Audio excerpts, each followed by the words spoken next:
welders, mechanics, engineers. This is a business that is among the most advanced in the world in battery storage, well service, fracking pumps, and other highly advanced technology. And I want to recognize the incredible team we have of MPs: Pat Kelly, Greg McLean, Dalwinder Gill, Amanpreet Gill, John Barlow, David McKenzie, David Bexty, and the great Stephanie Kuzi. I think Stephanie's the MP for this area. Are you not? This is not who? This is. Oh, this is Jazz. Jazz isn't here, but so you're going to have to step in for him then. You'll do that. But an incredible team of great Conservative MPs who are fighting for this country here in Calgary and across the land. And the reason we are here is to announce the Canadian Sovereignty Act and to make a call to action. A Conservative government would have acted more quickly to protect the sovereignty of our country. Under the Liberal government, that sovereignty has been eroded by policies that block our development, tax our people, and make us uncompetitive. The Canadian Sovereignty Act would move us in the opposite direction. It seeks to legalize economic development, reward those who build, protect Canadian innovation, and get shovels in the ground on major nation-building projects between now and March the 14th, the one-year anniversary of Mark Carney taking office. The problem, of course, is that Donald Trump has imposed unjustified and unjustifiable tariffs on our economy and our people. Now, Mark Carney promised that he would handle Donald Trump. That's a quote. He said that he would negotiate a win with Donald Trump. He said that the deal would be done by July the 21st, and then he said it would be done by August the 1st. Those promises were not kept. The tariffs have actually doubled since Mark Carney became Prime Minister, promising that he would get results. The promises have not been kept, and meanwhile, Canada's economy gets weaker. The deficit is now bigger under Carney than it was under Trudeau. Inflation is rising, home building is falling. Tens of billions of dollars of net investment have left Canada since he took office. Not a single major pipeline or natural gas facility, a new one, has been identified for approval by the Carney government, and we're going in the exact wrong direction. In fact, there are 9 major energy projects right now mining projects that are waiting for federal approval, many of them backed by Indigenous people. It now takes 18 years to get a mine approved in Canada. The Liberal government has killed $670 billion of resource projects. 16 major projects are dead. Their emissions cap is going to kill, according to the parliamentary budget officer, 54,000 jobs that will vaporize $20.5 billion of GDP. And these are all self-imposed, self-inflicted attacks by the Liberal government on our economy. On housing, Mr. Carney promised the fastest and biggest buildup of housing since the Second World War, that he would double home building. Since that time, home building has actually gone down in Canada, and according to his own housing agency, it will fall next year, and the year after that, it will not even be half of the 500,000 annual builds that he has promised. So far, he's still trying to set up a new bureaucracy with an awkwardly named Build Canada Homes, because he hasn't even set up the office. He hasn't built an office or built the bureaucracy yet, let alone built a single home. We need to get building now. And that's why the Conservative proposal for a Sovereignty Act will take action immediately. In this fall, we will introduce a motion calling on the government to put forward this legislation. The Sovereignty Act will legalize pipeline and other major projects by repealing the anti-development law C-69. It will legalize shipping Canadian energy off the northwest coast of BC by repealing C-48. It will axe the industrial carbon tax, something the Europeans are doing, and given that our competitors in America have no industrial carbon tax, it is untenable to force our people and our industries to pay this tax. We will get rid of the oil and gas cap that kills jobs. We will get rid of the ban on plastics, the petrochemical industry that produces our plastics. The plastics themselves are essential, and so are the jobs that go along with it.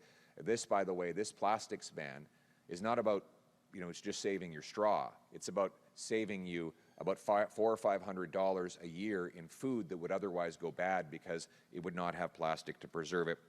And we have a wonderful Alberta-based petrochemical sector that contributes to plastics that we need to protect. We'll get rid of liberal censorship laws that prevent our energy companies from talking about their incredible achievements and their environmental stewardship. We will legalize into the future your right to drive a gas or diesel-powered truck or car by repealing the liberal EV mandate. All of this will be in one bill. Next, we're going to reward those who build. We'll get rid of the capital gains tax when you reinvest your proceeds here in Canada. This will cause a boom in Canadian investment. Here in Canada, we get about half the investment per worker as they do in the United States of America. We get about 14, 15 grand of investment per worker in Canada.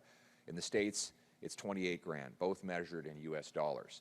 No wonder that the American economy is leaving us behind. We need to reward investment by letting people who sell one asset and reinvest the money in Canada do so without capital gains tax. We will give free trade bonuses to the provinces, paying them the economic benefit that results from them opening their markets to fellow Canadians. We'll protect innovation by requiring in this law that the minister do a review and present a plan to stop the mass sell-off of Canadian inventions, discoveries, and innovations. We pay for all these incredible technological breakthroughs in Canada, often with tax dollars that subsidize it at university research and elsewhere, and then it's sold off to the Americans.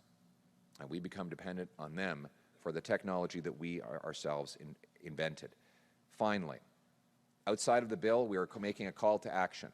Today, Conservatives are calling on Prime Minister Carney to have pipeline construction underway for at least 2 projects and to have at least 1 new natural gas liquefaction project and a road to the Ring of Fire in Ontario under construction by the first anniversary of him taking office. The Prime Minister can and must do this, and he can do it by consulting First Nations as required under Section 35 of the Constitution. Now, you might say, this is too ambitious. How could you possibly get a pipeline under construction in mere months? Well, he's been in office already since last March, and he said, and I quote, we need to think big and act bigger. We need to do things previously thought impossible at speeds we haven't seen in generations. I couldn't agree more. That doesn't happen through meetings, through plans and speeches and forums and press releases. It happens through action. We need shovels in the ground, and we need deadlines to make those shovels dig and get things done. This is a test of leadership. Now is a time for action. We're calling on the Prime Minister to live up to his words and the very boastful promises that he made during the election. We do this because we want to put our country first. We want Canada to be truly economically self-sufficient and sovereign, and we want this to be once again a country where hard work earns a powerful paycheck that gives people a great life and an affordable home on a safe street. That was the Canadian promise that the country made me when I was growing up here in Calgary, Alberta, about 10 or 15 minutes from where we are right now. And I want that promise for every single Canadian. That is our purpose. This is our plan. Let's get it done. Thank you very much.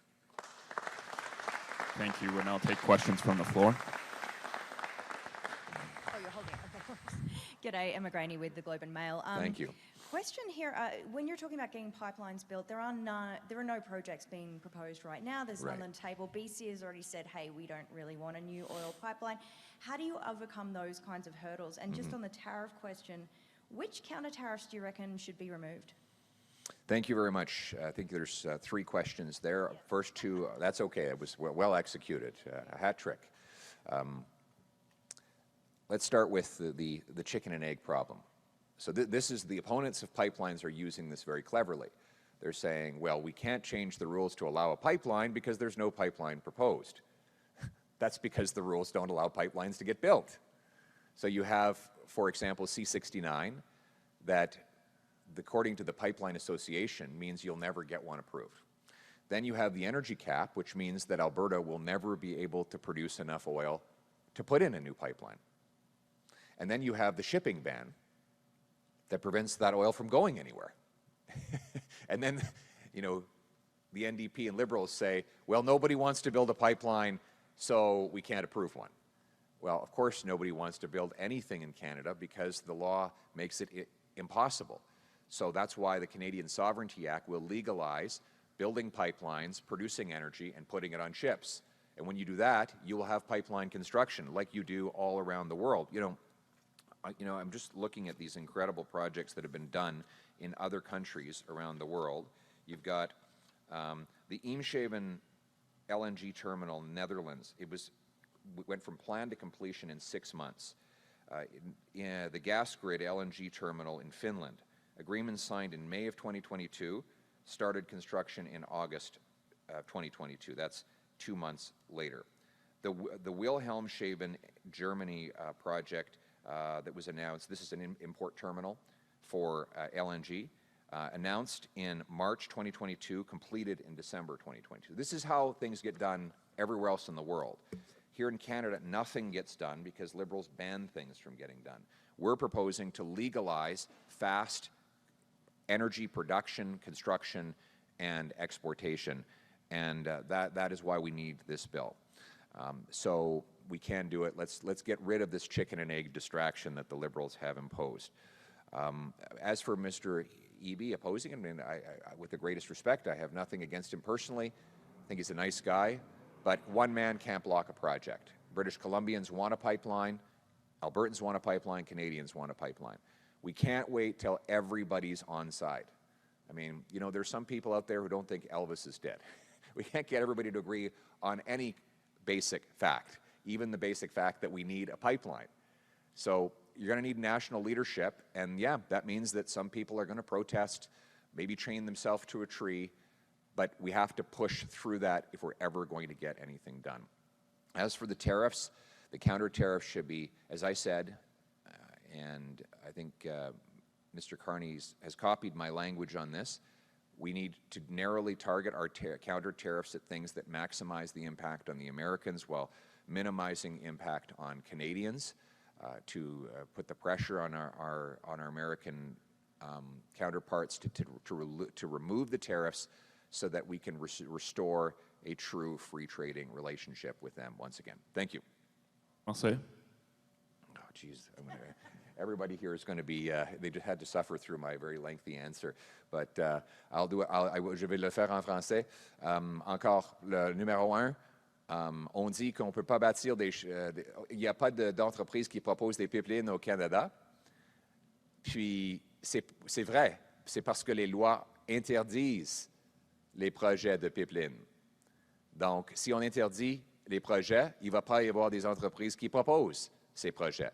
Le projet de loi pour la souveraineté canadienne, ça propose de légaliser la production, la construction et la transportation de nos produits énergétiques. Et quand on adopte cette loi, on va permettre les entreprises de bâtir, de les bâtir. Deuxièmement, Madame la journaliste m'a demandé, c'est quoi was the second question again? Sorry. The province, good. Monsieur Eby, le Premier ministre, n'est pas d'accord avec un pipeline. C'est la vie. On ne peut pas plaire à tout le monde. Il faut bâtir des choses même s'il y a certains politiciens qui ne veulent pas. C'est une décision fédérale. Troisièmement, on devrait cibler les tarifs, les contre-tarifs aux produits qui vont avoir le plus grand impact au sud des États-Unis, aux États-Unis, et l'impact minimal ici au Canada, afin de mettre une pression sur nos amis américains de rétablir le libre-échange. Merci beaucoup. Thank you. Next question. Heather Yerkes-West with Global National. Thanks for taking my question. I just wanted to ask how you're feeling heading into the by-election and introducing the Canadian Sovereignty Act today. How often are you encountering Alberta separatism sentiment through the campaign, and what have those conversations been like? Well, I'm loving the campaign. I'm having a lot of fun, actually. I love the people of Battle River Crowfoot. They are the people who feed power and protect our country, feed through the great ranchers and farmers, power through the incredible oil and gas industry, most of all the Hardisty tank farm, which moves $90 billion of energy products. That's more than the GDP of many countries, and this is a town of about 600 people. And of course, it protects our country with the people, the great men and women who serve at CFB Wainwright. So I'm having a lot of fun. I'm meeting a lot of people who are very angry about the way that the federal government has abused and mistreated Alberta. And what they're saying is the era of pay up and shut up has got to come to an end. Alberta deserves a better deal within Canada. And one of the ways we make that happen, one of the ways we unite our country, is to produce our resources. The oil and gas workers who are suffering, living in very tough conditions right now because there's just not enough work, despite the global oil boom, all they want is to get a job where they can go and make the whole country richer. So, you know, I met a guy the other day, he's an oil and gas worker, he was doing very well up until about 10 years ago. Now he's got to split a mobile home with a friend. He's in his 40s or 50s and he can't afford his own place. And it's because there's just not enough work. All of this is the direct result of the federal government banning oil and gas production through C-69, C-48, the energy cap, the industrial carbon tax, and we could go on and on and on. If you unlock the power of the energy sector to make all Canadians richer, I can tell you Albertans will be more than happy to continue to contribute to this country, and it would be the greatest thing we could do to unite all Canadians. Thank you. Thank you. Next question. Rick Bell, Postmedia. Hi, Rick. Hi. Welcome back. Just this week, the Smith government has said the clock is ticking. A few weeks ago, Premier Smith said her expectation was to hear something, some indication by around September 15th of what the federal government plans to do with regards to the so-called 9 bad laws, emissions cap, etc. 2 days ago, the Environment Minister, Rebecca Schultz, said he doesn't have to wait for Parliament to remove the to not put in the emissions cap. He could announce it at a podium today. That hasn't happened. So my question is essentially, I know you're going to have to peer into the mind of Mark Carney here, but what's going on? Why do you believe they are not coming out and giving an indication of what might happen? Why aren't they standing up and saying we're looking at not bringing in the emissions cap, or we're looking at doing something about the No More Pipelines law? Why do you think, what's going on there? Why do you think the federal government is not dealing at all in any way with this issue? Well, first of all, let's talk about Mark Carney and then the Liberal Party. Mark Carney for the last 10 years, was a net zero, keep it in the ground, green fanatic. He said that he wanted to keep at least half of our oil in the ground. And he believed he's testified against the Northern Gateway Pipeline. He supported all of the carbon taxes. He's publicly spoken out in favor of the electric vehicle mandate to ban your gas and diesel-powered cars. Now, he's tried to present himself as some big change because he looks and sounds different than Justin Trudeau, but he has supported all of the same policies. And what he's doing right now is ragging the puck and trying to drag people along into believing that he will one day do something. But he hasn't done anything other than hold a lot of meetings and make a lot of bold statements. C5 is better than nothing.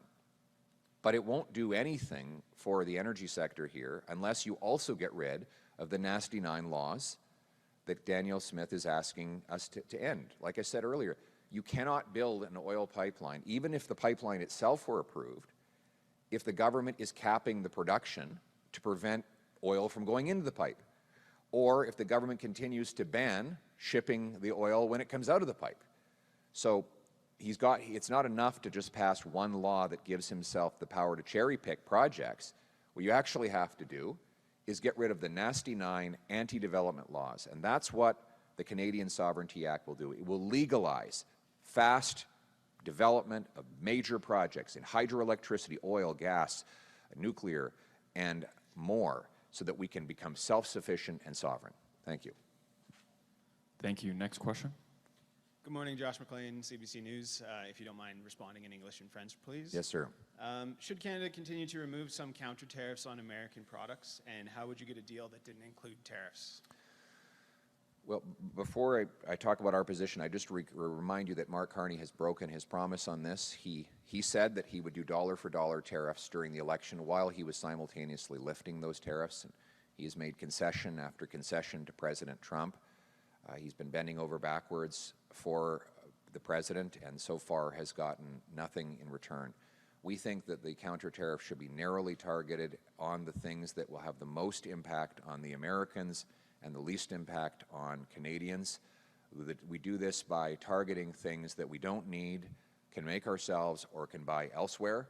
That will allow us a minimal opportunity cost in seeking the products from other places, while increasing the political pressure on the Americans to get a deal that will allow Canada to have unfettered access to the American market.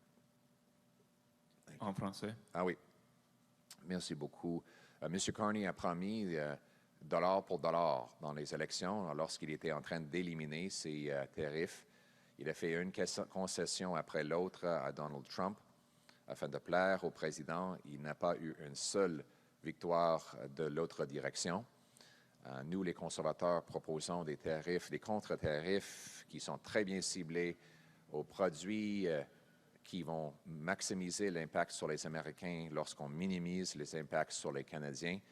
On doit choisir des produits qu'on peut produire nous-mêmes, acheter ailleurs ou dont on n'a pas vraiment besoin afin d'accomplir ce but. Merci beaucoup. Next question. Annie Véraud, Radio-Canada. Oui, bonjour. C'est possible de répondre en français et en anglais aussi, s'il Oui. vous plaît. Par rapport à l'élection partielle du 18 août, vous avez critiqué les actions du Longest Ballot Committee qui ont présenté plus de 200 candidats. J'aimerais savoir pourquoi vous n'avez pas aussi critiqué le groupe dans le passé quand ils ont fait la même chose dans Toronto-Saint-Paul ou encore à Lassar-les-Morts-Vernon.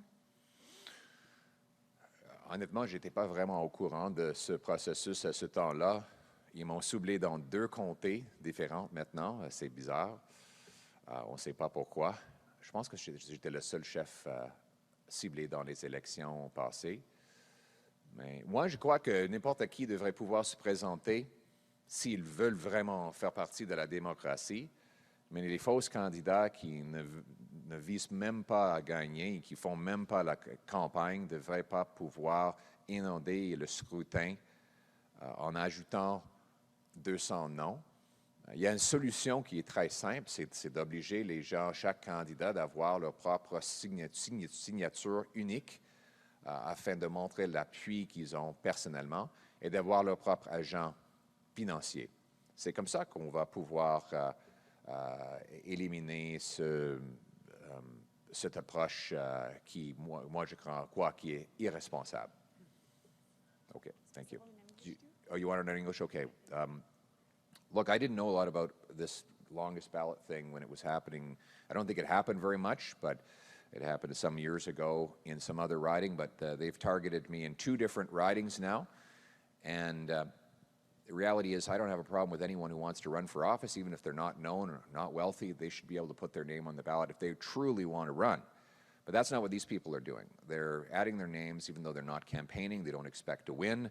They just want to inundate the ballot to confuse the situation, make it harder for people to vote, people with vision problems, the elderly, others who have difficulty now are going to have a harder time voting, and it shouldn't be allowed. The simple solution is just say that if you want to be a candidate, you have to get several hundred signatures of your own. You can't just use the same 100 or 200 signatures for all the candidates, and every candidate should have their own financial agent. If you did that, this interest group would not be able to pull off this stunt and this scam, and so that's why we're proposing to change the law to make sure that this longest ballot stunt never happens again. Thank you. Thank you. This will be the final question. Thanks for taking my question, Thank Kean you. with Juno News. I'd like to ask about immigration. Yes. Nigel Farage in the United Kingdom has been quite popular recently. He might even be Prime Minister if an election was held today with his plan to deport illegal migrants across the Channel. Donald Trump, same thing. He just launched a father-son recruitment campaign for ICE. It seems like the entire Western world, including the Liberals, have realized that out-of-control immigration is a problem, but Canada's the only country without a solution to fix it. And you don't have sovereignty without control of the borders, so I'm wondering what your plan is to fix it and get illegal migrants out of this country. Thank you. Well, anyone who has been deemed inadmissible needs to leave, and they need to be deported. Anyone who commits a crime while they're in Canada, they need to be immediately detained, and when their detention is complete, they need to be deported from the country. We need to track down the roughly 600 criminals that the Liberals have lost track of. That means using our all our security agencies to find out where they are, to locate them, arrest them, put them on planes, get them out of Canada.